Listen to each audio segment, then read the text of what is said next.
Negeri ini memanggilmu kawan, belajar bergerak berbagi untuk negeri, guru penggerak majukan pendidikan, guru penggerak menghamba para murid. Om Swastiastu. Assalamualaikum warahmatullahi wabarakatuh. Salam sejahtera, namo buddhaya, salam.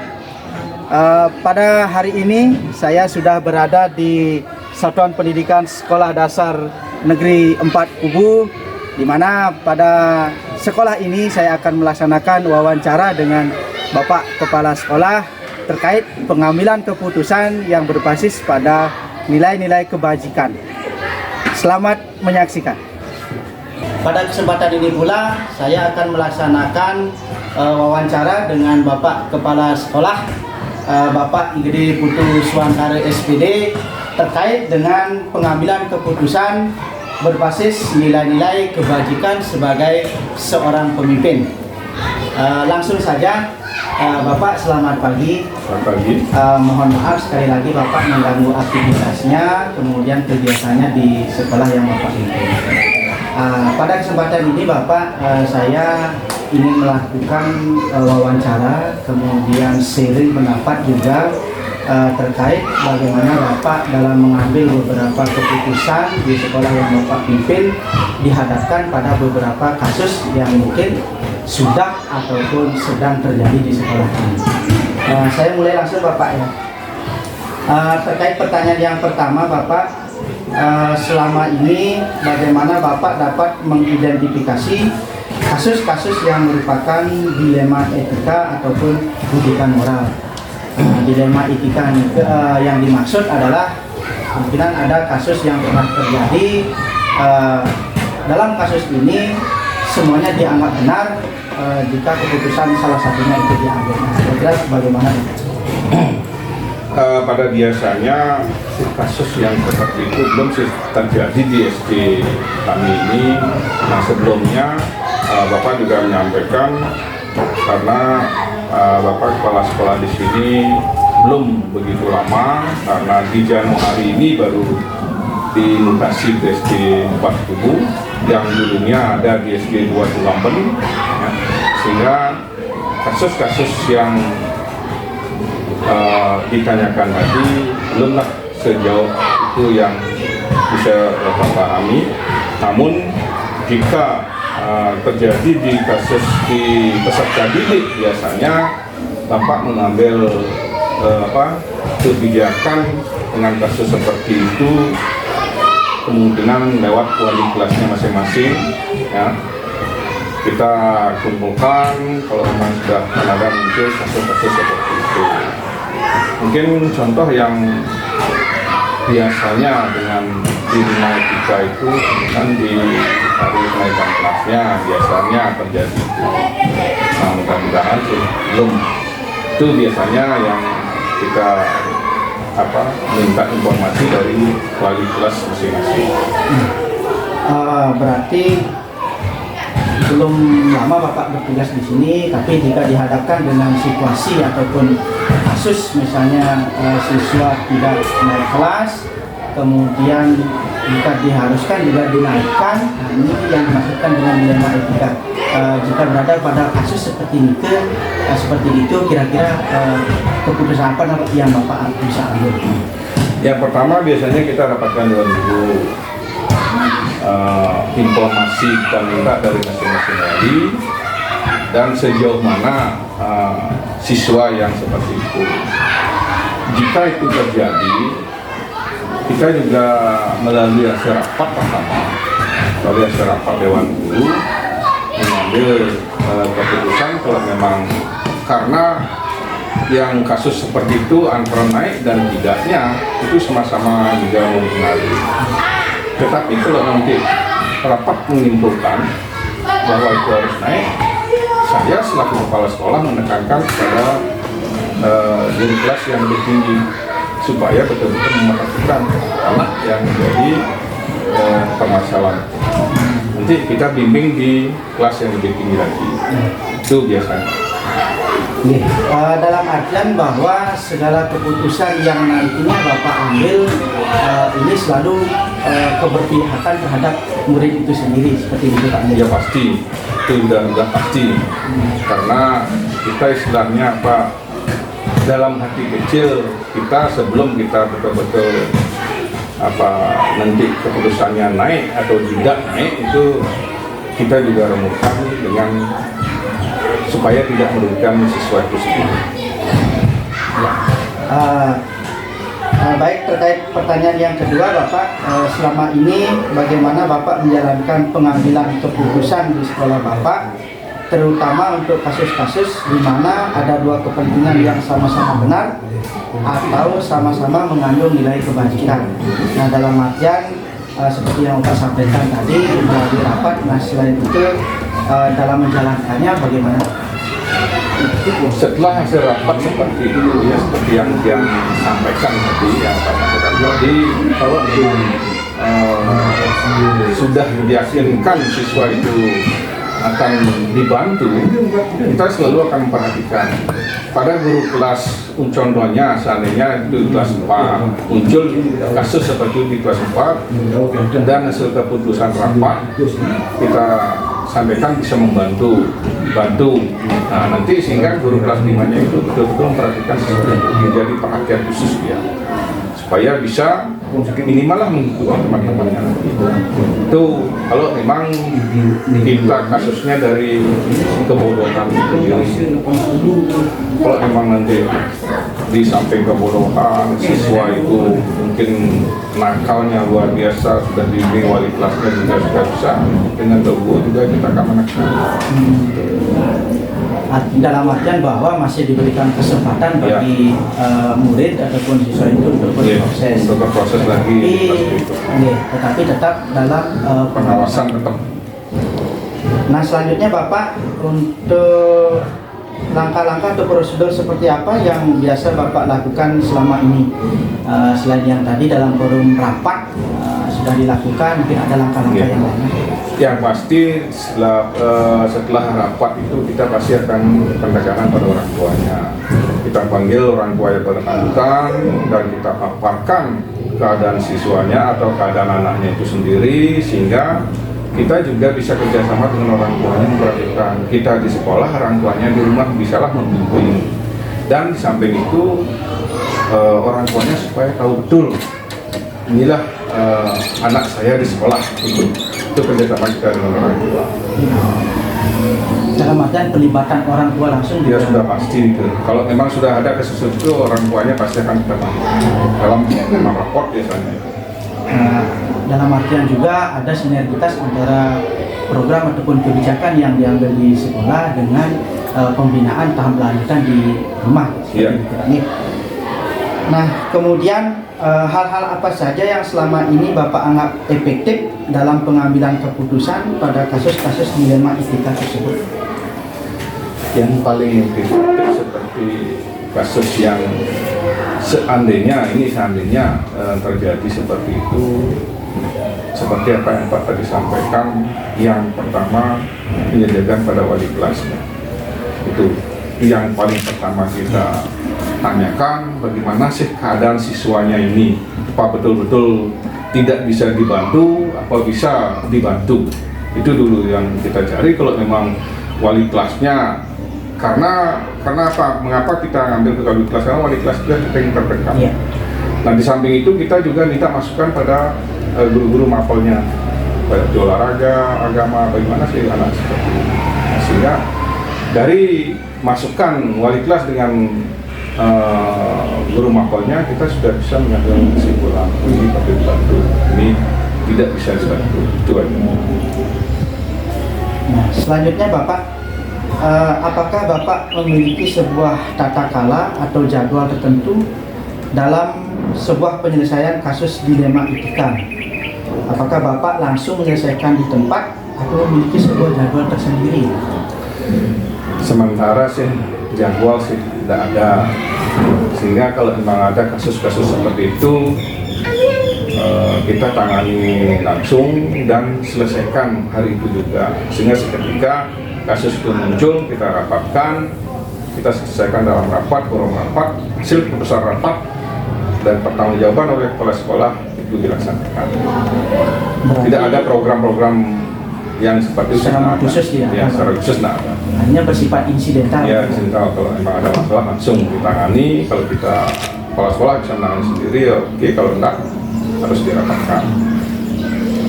Kemudian Bapak, adakah seseorang atau faktor-faktor apa yang selama ini mempermudah atau membantu Bapak dalam pengambilan keputusan? Yang pertama, kalau memang lewat Dewan Guru masih kita canggung, yang pasti orang yang akan paling berperan adalah komite. Terutama ketuanya kita panggil, diajak duduk sebangku, memecahkan kasus seperti itu. Kalau memang ketua komite tidak bisa, kemungkinan dia akan mengurus komite semua jadi. Nah, dalam artinya Bapak berkolaborasi dengan seluruh warga sekolah, kemudian elemen-elemen yang ada di sekolah ini terkait pengambilan keputusan. Sudah pasti. Yang terakhir Bapak, dari semua hal yang telah disampaikan, pembelajaran apa yang dapat Bapak petik dari pengalaman Bapak mengambil keputusan seperti kasus dilema etika mungkin di sekolah sebelumnya? Seperti apa yang Bapak sampaikan tadi, dilema yang seperti itu tidak, kalau di SD itu tidaklah begitu keras munculnya, karena apalagi sekarang adanya takaran kurikulum merdeka ini. Lagi yang penyebabnya kasus-kasus itu tidaklah mencuat, sehingga kalau kita sudah menggunakan kurikulum merdeka karena ada fase masalahnya. Taruh di kelas 1, kelas 2 ada fase A, kelas 1 ada fase A, fase B, dan fase C. Kelas 1 dengan kelas 2, kalau kelas 1 masih kurang dan materi belum semua disampaikan, anak itu kurang juga, dia akan bisa dibawa ke kelas 2, di kelas 2 lah lagi diubah. Nah, dengan apa yang tadi dibilang dengan kasus dilema etika, ya berarti artinya kasus dilema etika rasanya tidak akan bisa muncul di SD. Itu pasti. Baik Bapak, jadi intinya adalah bahwa dalam setiap pengambilan keputusan yang Bapak ambil selaku pimpinan di SD Negeri 4 Kubu ini selalu berkolaborasi ataupun melibatkan seluruh komponen ataupun seluruh warga sekolah, baik itu wali kelas, kemudian juga komite, dan tentunya juga berkolaborasi dengan orang tua siswa. Dan kemudian Bapak memberikan kesempatan sepenuhnya kepada murid ataupun siswa dalam berproses. Artinya segala keputusan itu selalu berpihak kepada murid itu sendiri, seperti itu Pak. Iya, yang sudah pasti seperti tadi ya, kita akan membantu siswa, menguntungkan siswa, jangan sampai menekan siswa. Sehingga dalam zaman sekarang semestinya kita selalu memperhatikan siswa, menguntungkan siswa itu. Apapun yang kita putuskan, berarti akan menguntungkan siswa. Baik Bapak, sangat menarik sekali. Ini juga sebagai pembelajaran bagi saya ke depannya nanti. Terima kasih banyak sekali lagi Bapak atas waktunya dan kesempatannya. Sekali lagi saya mohon maaf mengganggu aktivitas Bapak. Berbagi untuk negeri demi bakti pada Selamat pagi. Jadi pada kesempatan ini saya berada di SMP Negeri 5 Kubu. Juga pada kesempatan ini saya akan melaksanakan kegiatan wawancara terkait pengambilan keputusan berbasis nilai-nilai kebajikan sebagai seorang pemimpin. Selamat menyaksikan. Halo, selamat pagi. Bertemu kembali dengan saya IGD Jingga Mas Dansika, calon guru penggerak angkatan 7 dari Kabupaten Karangasem, Provinsi Bali.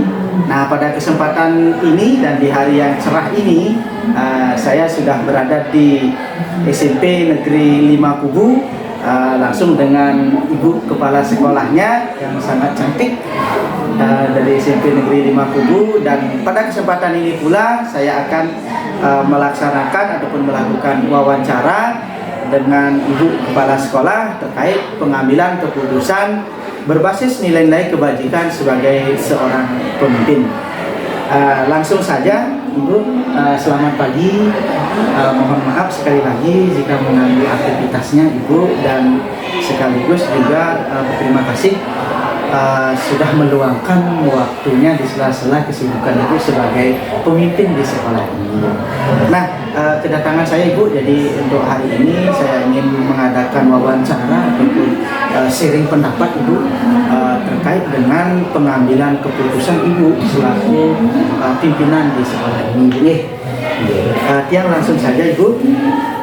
Untuk pertanyaan yang pertama Ibu, selama ini bagaimana Ibu dapat mengidentifikasi kasus-kasus yang merupakan dilema etika ataupun rujukan moral? Yang dimaksudkan dilema etika dalam hal ini adalah mungkin kasus-kasus yang pernah Ibu tangani ataupun hadapi langsung, bagaimana kasus itu jika salah satunya diambil sama-sama benar, artinya tidak dalam posisi yang keduanya salah. Silakan. Terima kasih atas kesempatannya pada hari ini sebagai calon guru penggerak sudah berkunjung ke sekolah kami untuk mungkin memberikan data ya tentang kepentingan kebijakan kepala sekolah dalam mengambil satu keputusan. Memang di dalam mengambil satu keputusan, seorang pemimpin memang dituntut untuk mengambil keputusan secara bijak seperti itu. Namun kenyataannya dalam keseharian kita ada dilema yang harus kita hadapi kan seperti itu. Ada dilema etika, istilahnya itu kan dilema moral. Nah, bukan moral. Nah, untuk mengatasi hal tersebut, terlebih dahulu kan kita harus identifikasi kasus-kasus tersebut yang mana harus segera mendapat penanganan dan yang mana mungkin harus bisa dipending. Kasus-kasus yang memang sifatnya insidental yang harus segera ditangani ya kami tangani. Sudah barang tentu kita harus mengumpulkan data dulu dari kasus tersebut, apa sih permasalahannya. Nah, untuk mengetahui pasti kami akan bekerja sama dengan mungkin tiket terlebih dahulu, akan dengan wali, BK, guru mata pelajaran, termasuk juga ke siswa. Ya. Data kan dari sana sebenarnya apa sebenarnya yang terjadi. Mungkin Ya.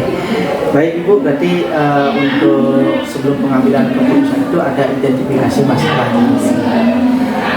Baik, dilanjutkan Ibu. Yang kedua, selama ini bagaimana Ibu menjalankan pengambilan keputusan di sekolah Ibu, terutama untuk kasus-kasus di mana ada dua kepentingan yang sama-sama mengandung nilai kebajikan.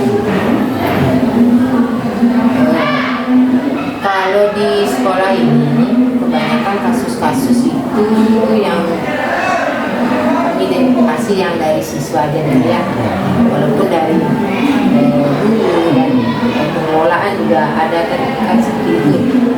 Umumnya dari siswa, langkah-langkah yang kami ambil mungkin seperti tadi, mengidentifikasinya, kemudian bekerjasama dengan guru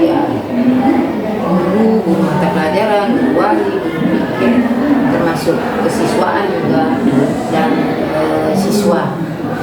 Nah, dalam pengambilan keputusan ini memang ada kasus-kasus yang sama-sama benar, ada yang benar, ada yang salah kan seperti itu. Pasti di sanalah dilemanya. Nah, untuk pengambilan keputusan sebisa mungkin kita harus bersifat adil. Dalam proses menjalankannya sebagai keadilan itu berdasarkan data yang kita kumpulkan. Nah, dari sana kita bisa melakukan ini salah, benar, walaupun sama-sama salah, ya pasti sebagai seorang ibu tetap harus sifat kasih sayang gitu. Karena di sini kan tingkat sekolah dasar ya, menengah, mungkin secara kekeluargaan. Nah, kemudian Ibu, hal-hal apa saja yang selama ini Ibu anggap efektif dalam pengambilan keputusan tersebut? Efektif mungkin Ada keterlibatan dengan orang tua mungkin? pasti. Bila kasus-kasus itu misalnya bisa diselesaikan di sekolah, kami cukup dengan kesiswaan mereka berwali dan pastikan bahwa kasus itu sudah selesai lah untuk tingkat sekolah kan itu. Nah, kalau misalnya lebih, karena sering juga di sini ada kasus yang melanggar misalnya tentang tertiban dalam lintas, pasti kami kerjasama dengan pihak kepolisian. Kalau masalah kesehatan misalnya ya, kemarin aja ada yang jatuh sampai terluka dan itu sudah mendapat penanganan, pasti kami minta pertolongan ke puskesmas, karena kami juga sudah menjalin kerjasama dengan pihak kepolisian maupun puskesmas. Dan yang terpenting adalah bersama dengan orang tua, karena ini yang paling sulit sekali kita untuk memberikan pemahaman bagaimana sulitnya membina dan mendidik anak di tingkat SMP. Dalam artian bahwa segala keputusan itu selalu berpihak kepada murid itu sendiri. Nah, itu yang terpenting. Keputusan yang kita ambil harus berpihak kepada murid. Nah, kemudian Ibu, kira-kira ada tantangan dalam pengambilan sebuah keputusan itu? Tantangannya banyak ya. Salah satunya dengan siswa itu sendiri, walaupun kami sudah sering mengingatkan, mungkin karena keterbatasan pengetahuan atau karena pengaruh lingkungan, hal-hal yang seharusnya mereka tidak langgar ya mereka lakukan berulang kali. Tantangannya kemudian mungkin kerjasama dengan orang tua wali bahwa mendidik tidak hanya di sekolah, kerjasama pendidikan keluarga sekali untuk meminimalisasi kasus-kasus yang terjadi. Baik, selanjutnya Ibu, apakah Ibu memiliki sebuah tata kala atau jadwal tertentu dalam sebuah penyelesaian kasus dilema etika atau langsung ditangani? Kalau kasus yang sifatnya insidental ya, dalam kebiasaan sehari-hari di sekolah mungkin kami lakukan pembinaan lewat atau pada saat pelajaran daerah, pada saat misalnya kurikulum, etika dan sebagainya kami selipkan di sana. Kemudian khusus untuk guru BK mungkin untuk kasus-kasus remaja ya, tentang kenakalan remaja itu mungkin di sekolah kami jadwalkan di hari Sabtu ekstra itu. Nah, untuk kasus-kasus lain misalnya tentang ini kan masih remaja ya, ini sekali tentang sosial, kesehatan reproduksi, itu kami dengan pihak puskesmas pada saat PPNS. Kalau tentang keselamatan berlalu lintas, walaupun kami di sini tidak boleh bawa sepeda motor karena kebutuhan, mereka diizinkan cuma harus pertama itu dengan pihak kepolisian, sama juga dijadwalkan pada kalau yang sifatnya mendadak ya diselesaikan secara keluarga. Ini untuk kasus-kasus yang mengandung dilema etika itu memang belum ada jadwalnya, diselesaikan secara insidental. Ketika kayak tadi terjadwal mungkin saat MPLS. Kemudian Ibu, adakah seseorang ataupun faktor-faktor apa yang selama ini mempermudah Ibu dalam pengambilan sebuah keputusan terkait kasus dilema etika?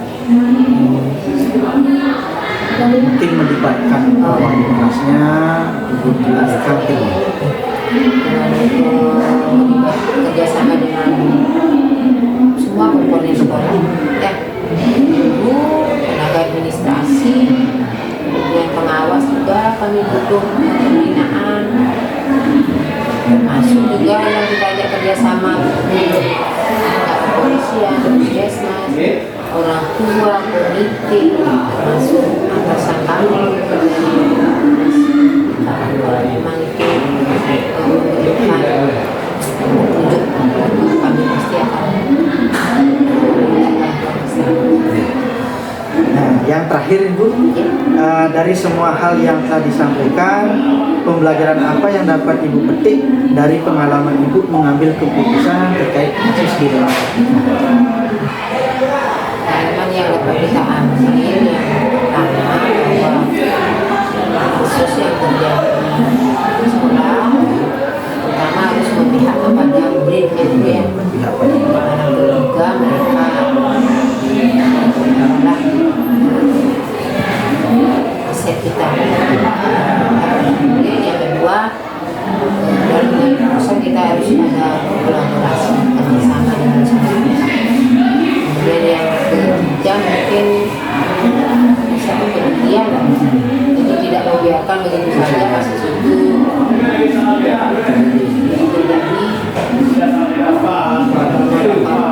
bisa berdampak keluarga tersebut. Mungkin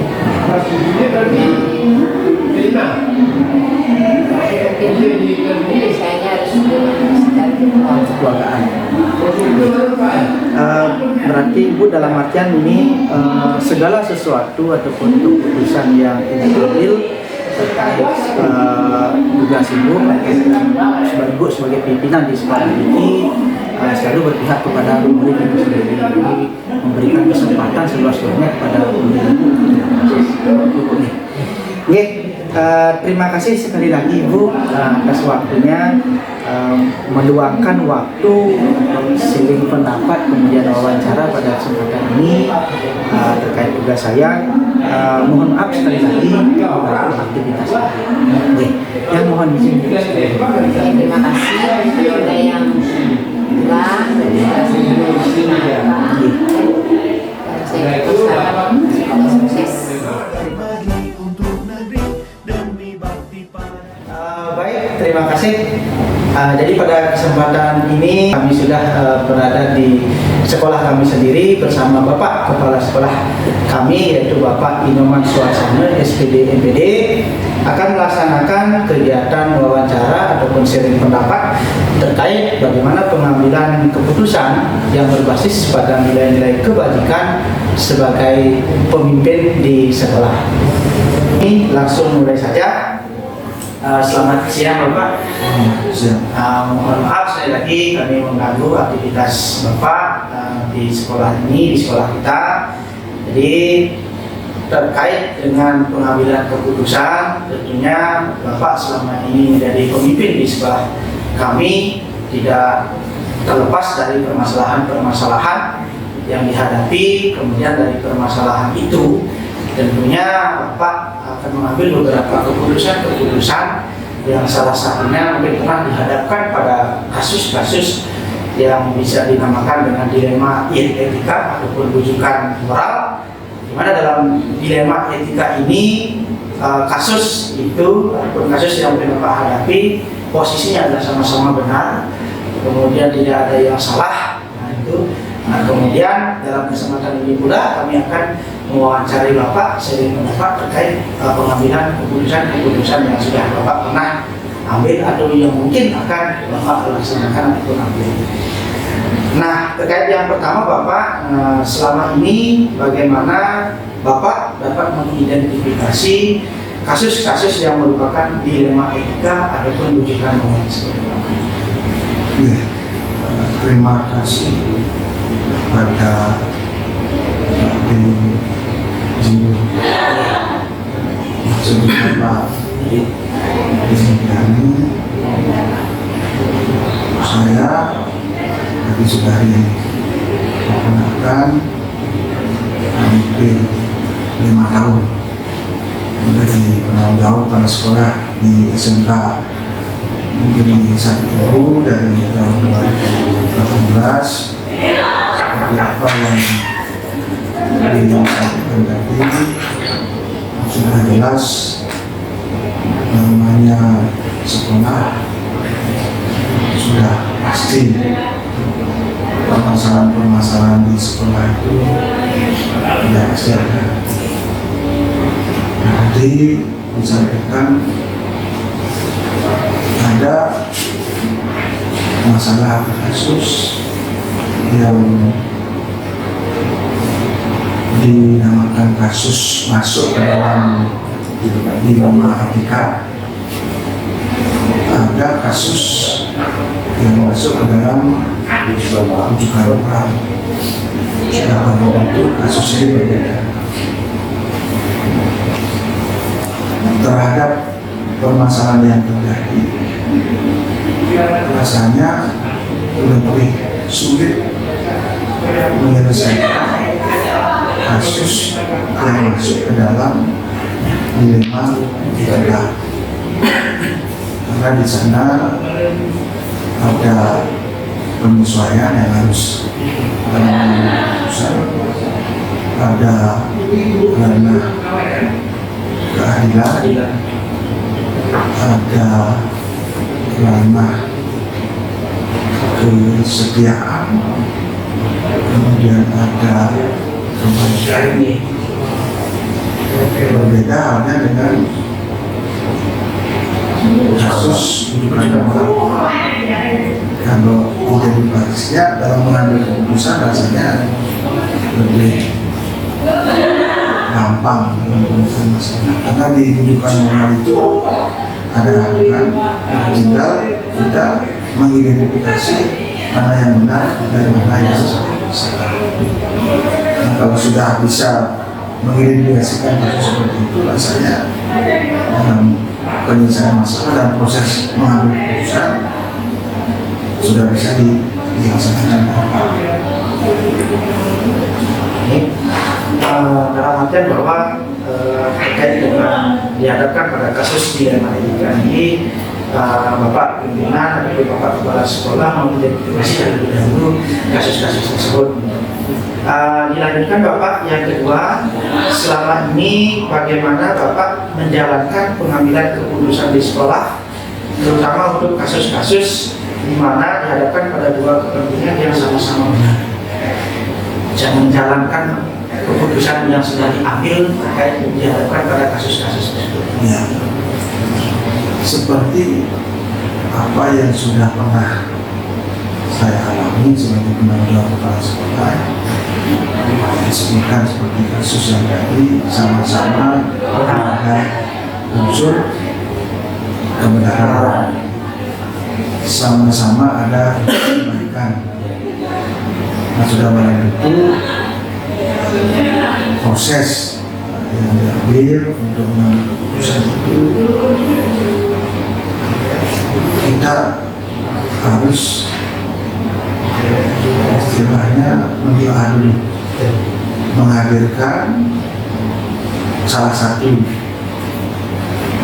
yang bermasalah. Secara tahap ini kita mendengarkan dari satu pihak yang bermasalah, menghadirkan sekolah, kemudian tahap berikutnya menghadirkan dari satu pihak bermasalah.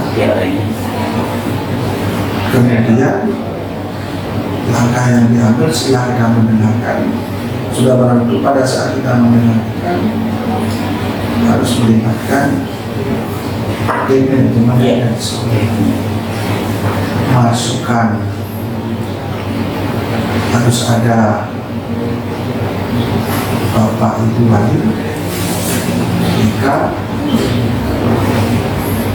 bahkan utamanya Bapak Ibu siswa, karena Bapak Ibu siswa itu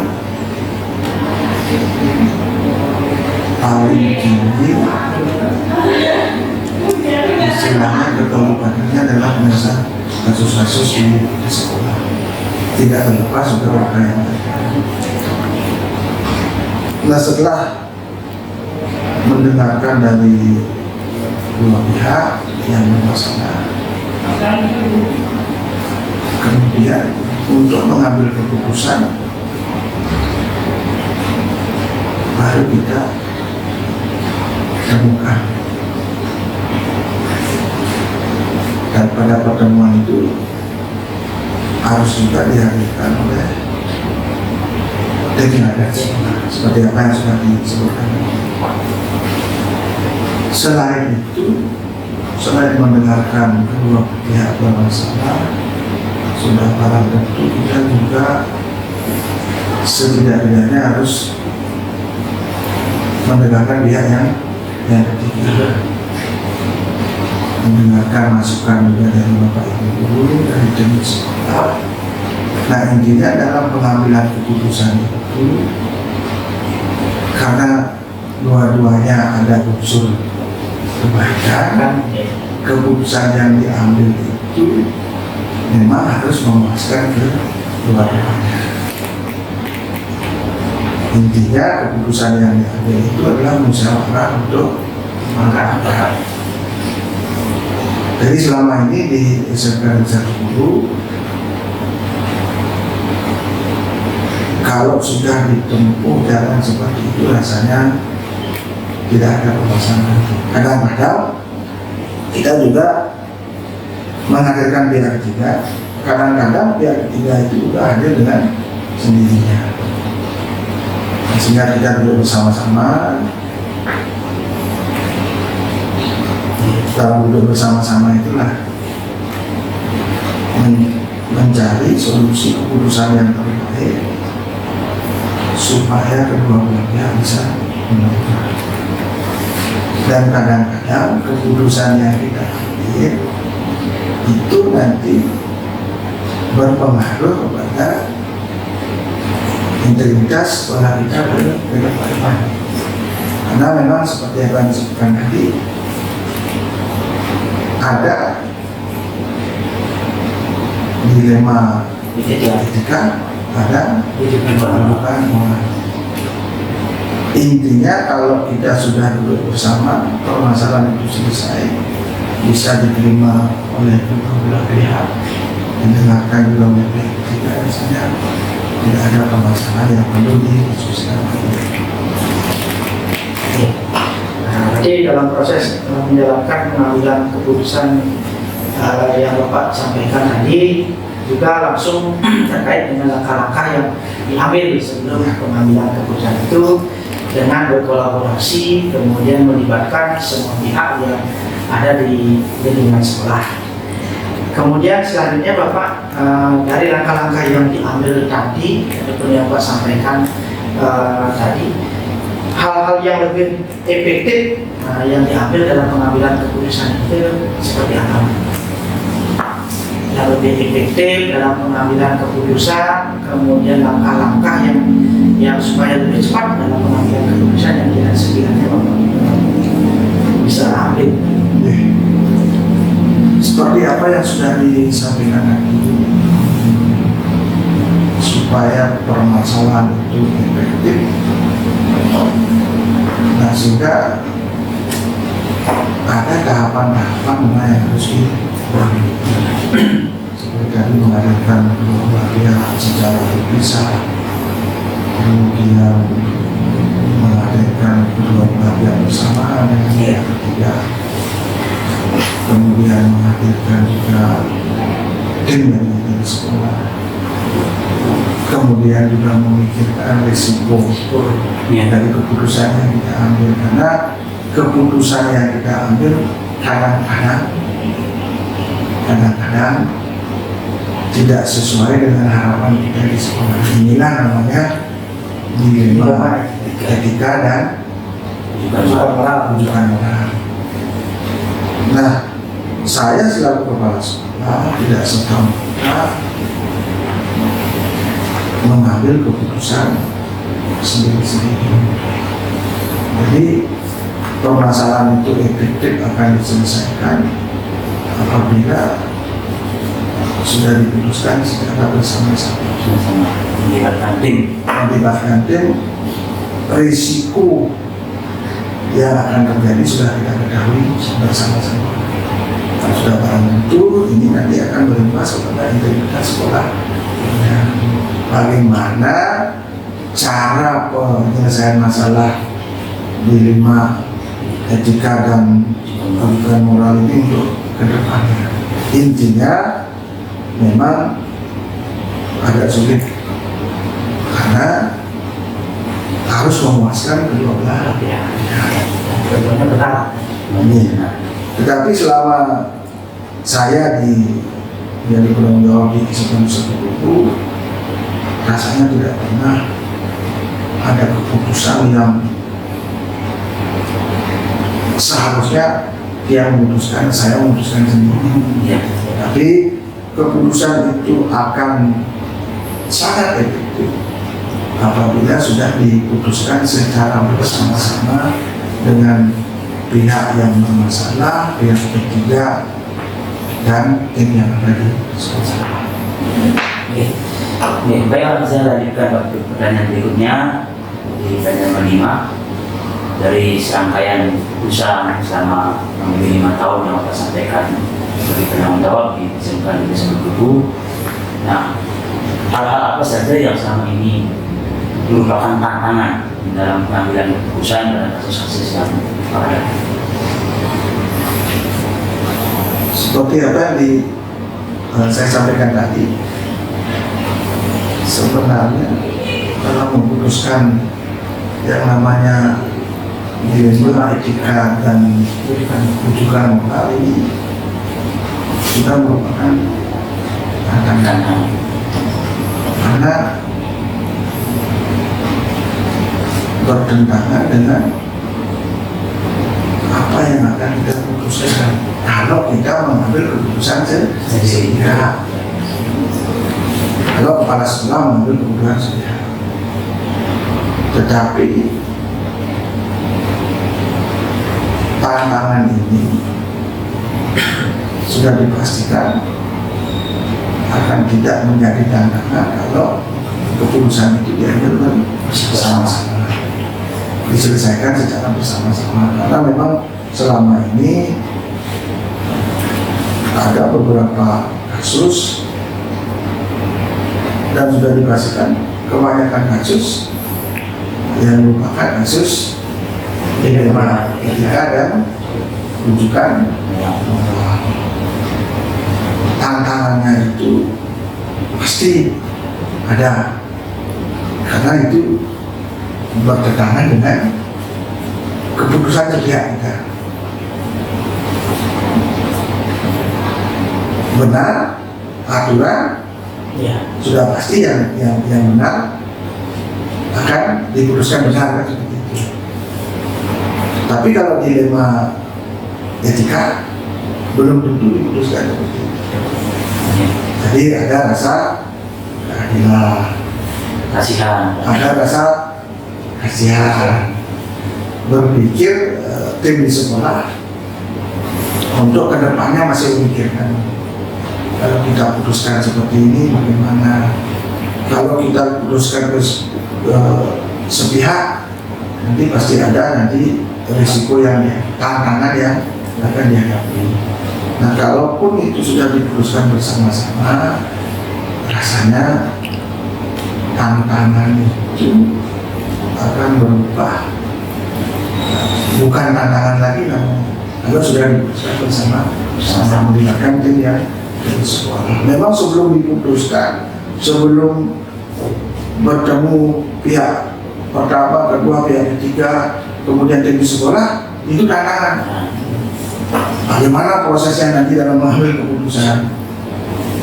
Tetapi ketika sudah duduk bersama, didengarkan oleh satu pihak, didengarkan oleh pihak lain, kemudian ada orang ketiga, ada tim di sekolah, rasanya tidak ada tantangan lagi. Karena keputusan itu pada saat dicarikan jalan keluarnya, sudah bisa diputuskan, ya sama-sama kedua belah pihak sama-sama memuaskan. Sudah dipastikan sebelumnya memang tantangan, dan kami dengan tim di sekolah sering sebelum memanggil satu pihak, memanggil pihak kedua, itu tantangan itu. Rasanya ini tidak akan bisa diselesaikan. Ini akan diberikan keputusan sepihak, sudah pasti akan bertentangan dengan kelima etika dan rujukan. Tapi setelah duduk bersama, tantangan itu tidak akan menjadi tantangan kalau sudah diterima oleh kedua belah pihak. Menarik Pak, jadi memang kasusnya sendiri merupakan tantangan bagi kita sudah duduk bersama, tantangan itu bisa kita lewati. Selanjutnya Pak, apakah Bapak memiliki sebuah tata cara atau jadwal tertentu dalam sebuah penyelesaian kasus di MK, ataukah Bapak langsung menyelesaikan di tempat, atau memiliki sebuah jadwal untuk menyelesaikan? Ini bisa dijawab tergantung melihat kasus yang ada. Kalau kasus-kasus yang ada itu menimbulkan dampaknya tidak terlalu besar,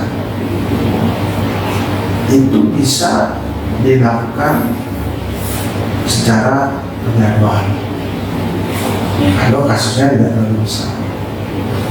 Tetapi kalau kasusnya sudah harus mengambil suatu keputusan, rasanya tidak perlu terjadwal. Untuk kasus-kasus yang mendadak, yang memang muncul seketika itu, dan harus memang apakah hari itu atau besoknya memerlukan keputusan yang benar. Nah, sehingga menurut dia selaku kepala sekolah selama ini, kalau memang kasusnya itu belum masuk ke dalam dua kasus penusukan mengakibatkan dampak yang terlalu besar, ini rasanya bisa terjadwal. Kadang-kadang jadwal itu tidak tertulis, itu tim lah yang mengerjakan di sekolah. Tetapi kalau memang kasusnya sudah masuk ke dalam kasus besar dan harus memang diputuskan, dan memang sudah ada gejolak antara pihak pertama dan pihak kedua, pada saat itu memang tidak terjadwal. Berarti selaku penanggung jawab kepala sekolah tidak perlu lagi menjadwalkan dengan tim di sekolah. Kalau memang kasusnya sudah harus dituntaskan, harus diberikan keputusan, apalagi pihak pertama dan pihak kedua ini sudah datang ke sekolah, salah satu pihak sudah datang, ya berarti harus segera diselesaikan. Jadi sekali lagi, terjadwal atau tidaknya tergantung dari kasus yang ada di sekolah. Baik, selanjutnya Pak, adakah seseorang atau mungkin faktor-faktor yang selama ini mempermudah atau membantu Bapak dalam pengambilan keputusan? Rasanya selaku pendahulu kepala sekolah, dan saya alami sendiri selama di SMK di satu kubu, belum pernah mengambil keputusan yang memang keputusan akhir ada di kepala sekolah. Nah, sehingga perlulah ada faktor-faktor yang membantu istilahnya ada unsur-unsur, ada katakanlah orang-orang yang membantu. Nah, intinya seperti kita sudah ketahui bersama bahwa di sekolah itu ada tim manajemen, di dalamnya ada Bapak Ibu Guru, kemudian ada Bapak Ibu Wali, ada Bapak Ibu Waka, kemudian ada juga jajaran komite, ada juga pengawas sekolah. Ada kasus pastinya selalu kepala sekolah sudah dipastikan akan menyampaikan kepada tim yang ada di sekolah, dan bisa kebalikannya tim di sekolah yang menyampaikan, menginformasikan kepada kepala sekolah. Nah, ada kadang-kadang kasus yang memang harus melibatkan komite, namanya adalah komite dan pengawas sekolah-sekolah. Nah, sehingga apa yang saya sebutkan tadi, faktor-faktor yang mendukung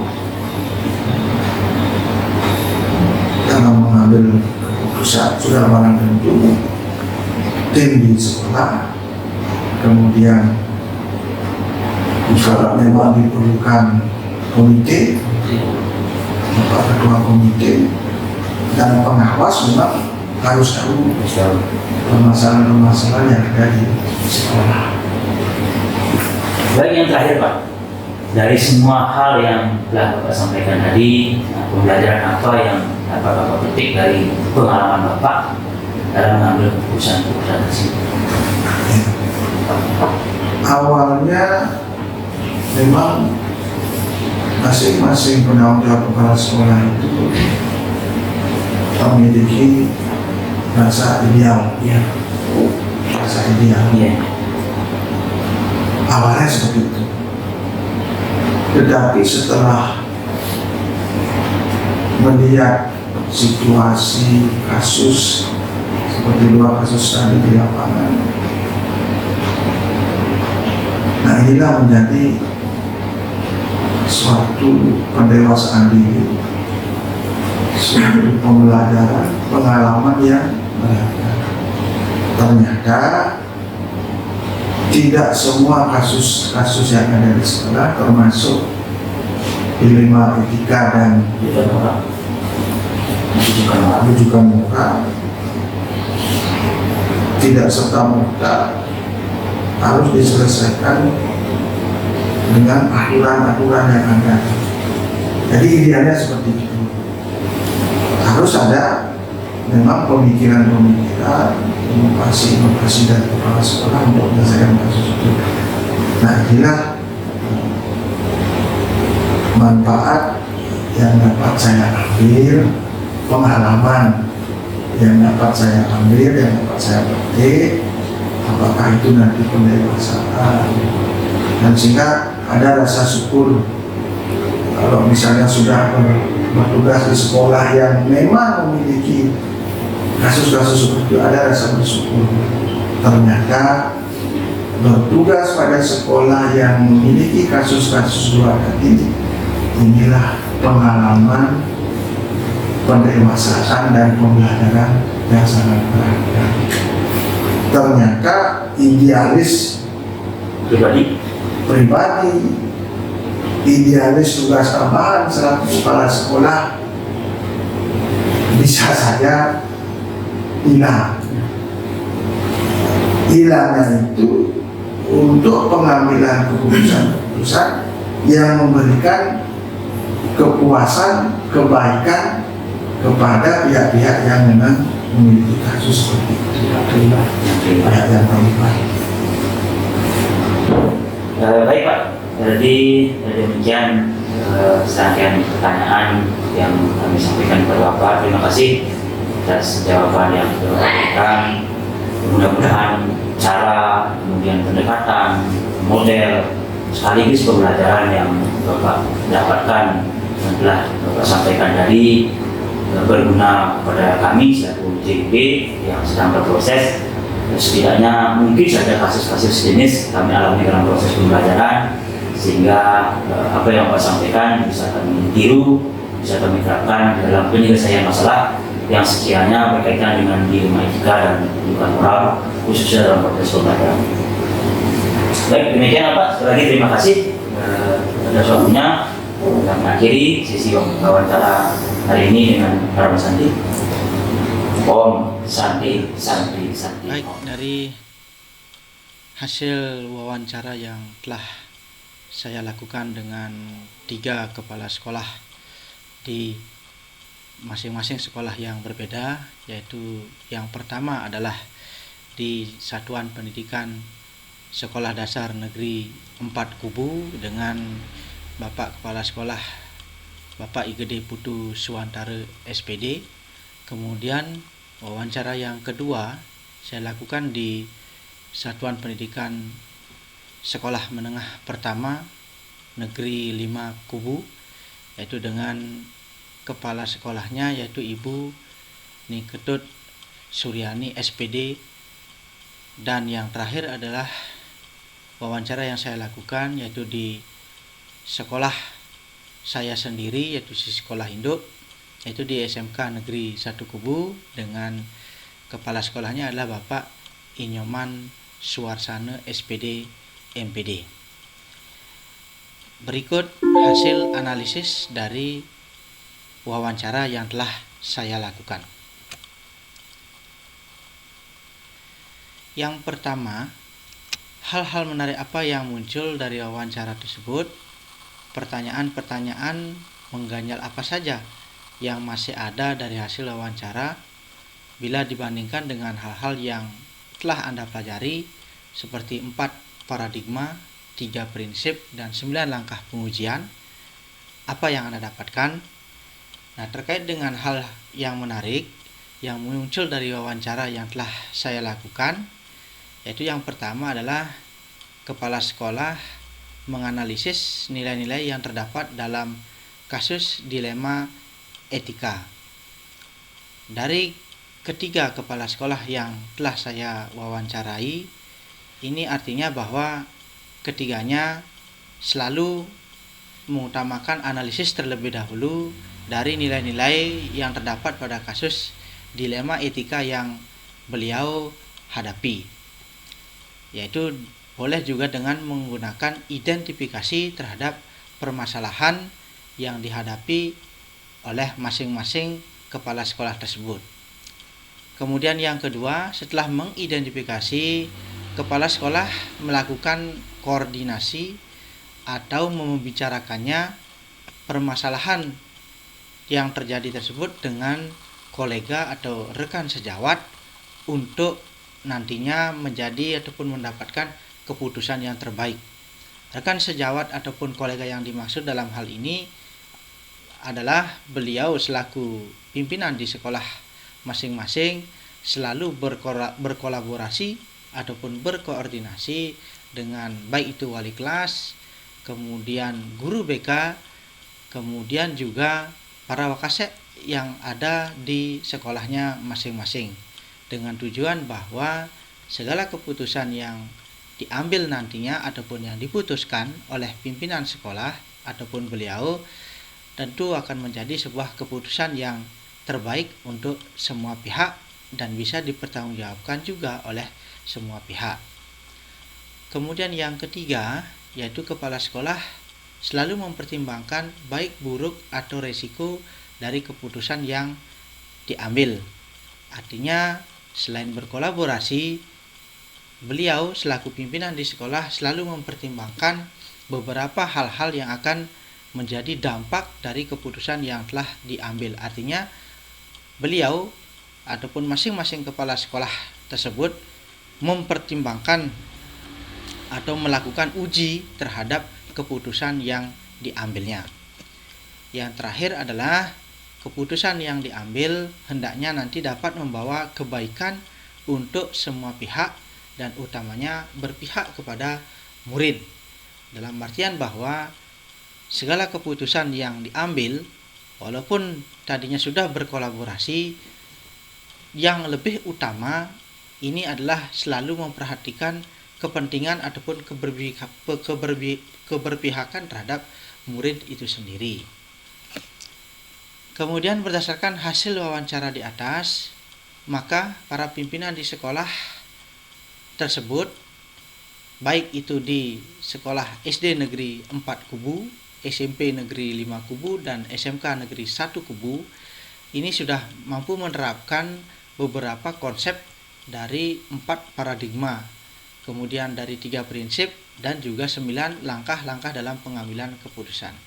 Seperti pada penerapan 9 langkah, banyak dari langkah-langkah yang dilakukan sudah sesuai dengan konsep yang dipelajari.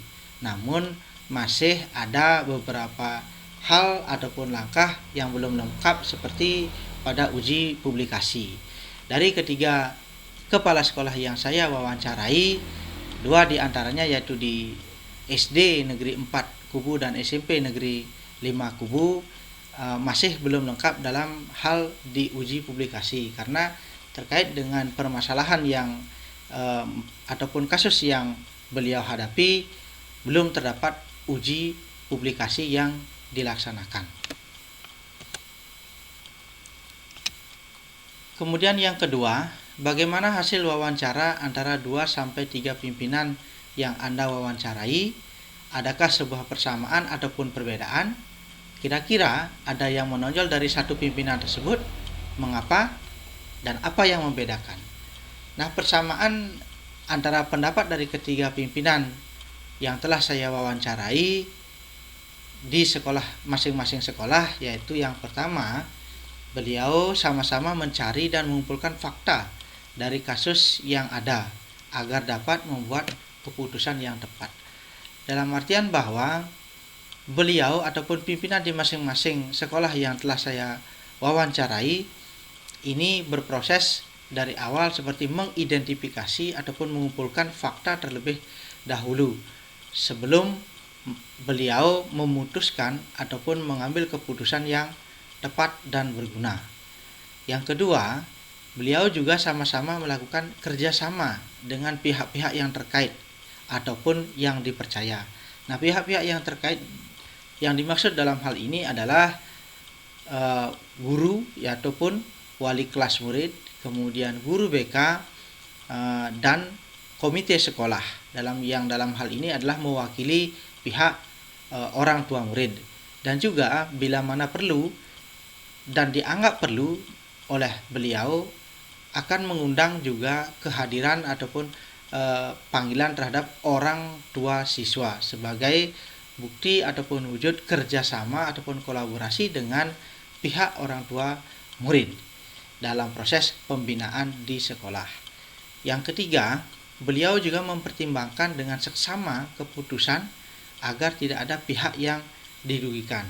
Dalam artian bahwa setelah beberapa fakta terkumpul ataupun setelah terjadi identifikasi terhadap kasus-kasus yang beliau hadapi dan juga setelah melakukan kolaborasi dengan baik dengan pihak-pihak terkait, di akhir sebelum memutuskan beliau akan mempertimbangkan juga dengan seksama ataupun dengan sebaik-baiknya supaya dalam hasil keputusan yang diputuskan tidak ada pihak yang dirugikan, dan intinya adalah keputusan itu selalu berpihak kepada murid itu sendiri.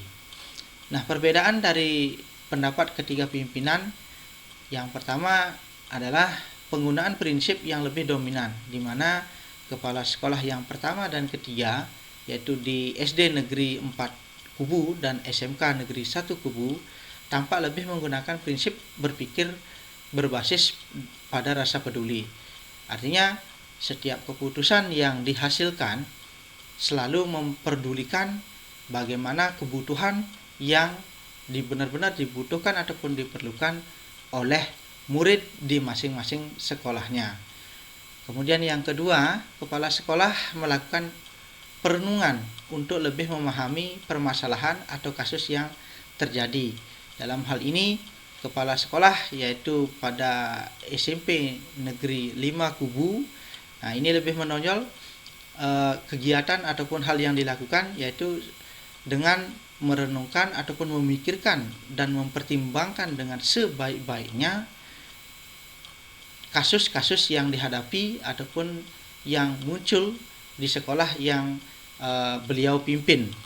Dalam artian bahwa walaupun sudah berkolaborasi, beliau selalu mengutamakan berpikir berbasis pada aturan.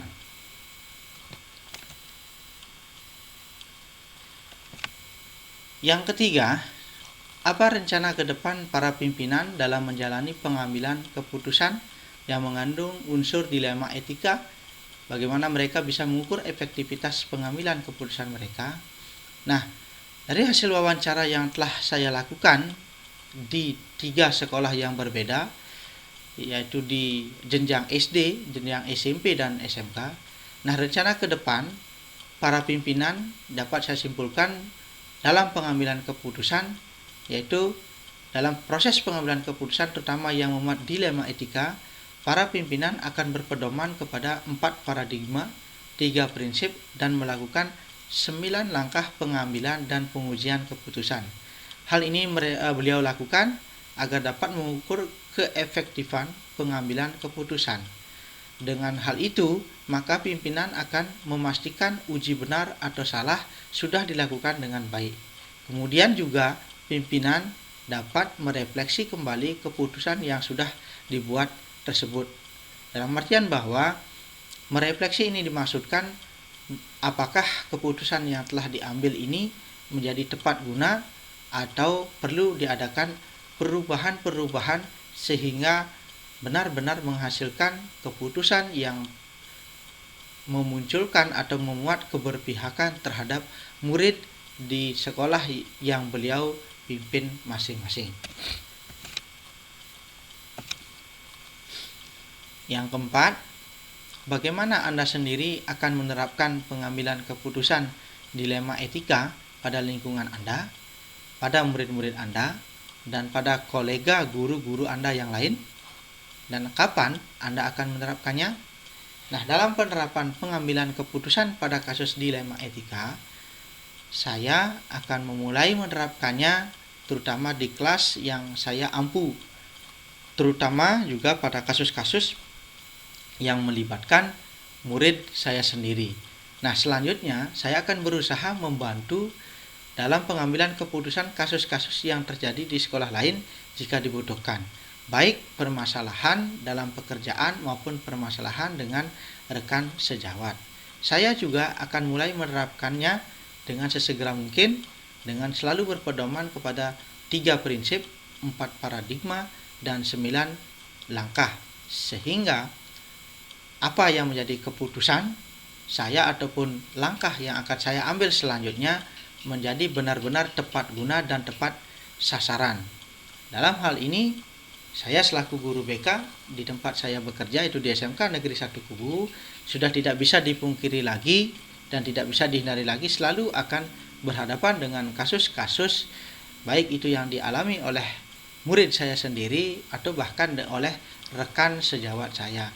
Nah, dalam hal ini saya kedepannya akan tentu menerapkan apa yang saya peroleh dalam modul ini, yaitu seperti yang saya ungkapkan tadi, selalu berpedoman dalam 3 prinsip, 4 paradigma, dan 9 langkah, sehingga dalam penanganan kasus-kasus yang dihadapi oleh murid saya sendiri benar-benar nantinya menghasilkan suatu keputusan ataupun langkah yang harus ditempuh oleh murid saya sendiri menjadi benar-benar bermanfaat bagi dirinya sendiri dan tidak merugikan orang lain, terutama di lingkungan sekolah.